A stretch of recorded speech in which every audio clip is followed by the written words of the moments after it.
Well, Maryland lawmakers are considering legislation to require background checks for the private sale of shotguns and rifles. Now, if this all sounds familiar, it's because it is. The bill failed to pass last session, but as Pat Warren reports, the passion it ignited is still the same.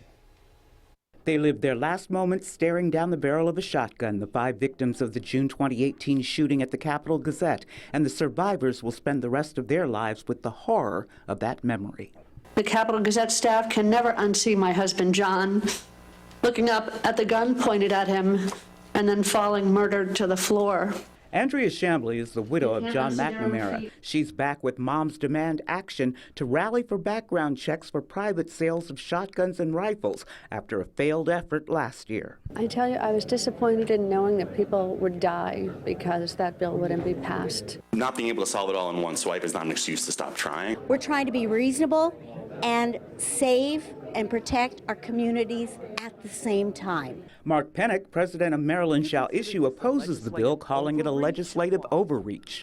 It's a vast overreach because it criminalizes enormous number of law-abiding citizens for common loans and transfers of guns have been taking place in this country for hundreds of years.